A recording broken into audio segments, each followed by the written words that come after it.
tutti amici della ricetta per te.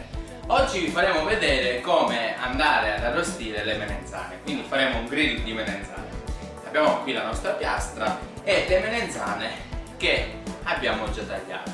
Intanto vediamo la preparazione, come siamo arrivati qui a fare questo piatto di melenzane. Intanto tagliamo il gambo.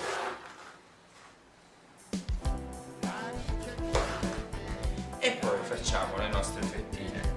Noi in questo caso le vogliamo fare più piccole. La cosa importante è che questo lavoro va fatto 3-4 ore prima, perché se noi andremo a tagliare le melenzane, metterle col sale in un piatto, le nostre melenzane lasceranno sia l'umidità ma anche quel po' di amaro che alcune volte si può trovare nelle melenzane. A questo punto andiamo a metterlo in un piatto, così disponiamo come degli strati e aggiungiamo il sale e completiamo con l'ultimo strato.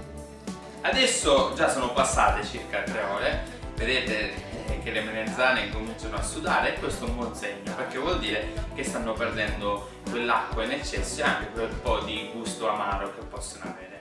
Passiamo ai fuochi e la nostra piastra sta già riscaldando, anzi è pronta. Andiamo a mettere le melenzane.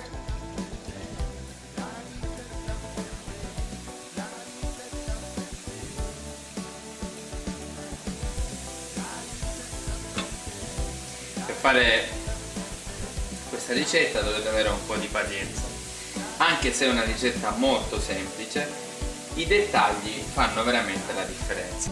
Andiamo a girare le melenzane. Ecco.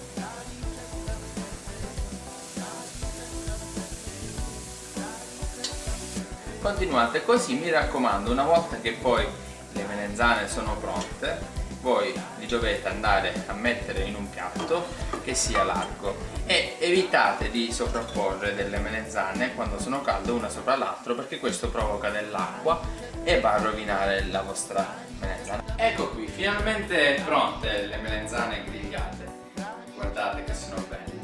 Adesso potete o condirle con un po' d'olio, limone, del sale e della menta, oppure li potete mettere anche sott'olio, o le potete usare per altre preparazioni. Le melenzane grigliate, le melenzane di La Ricetta per te.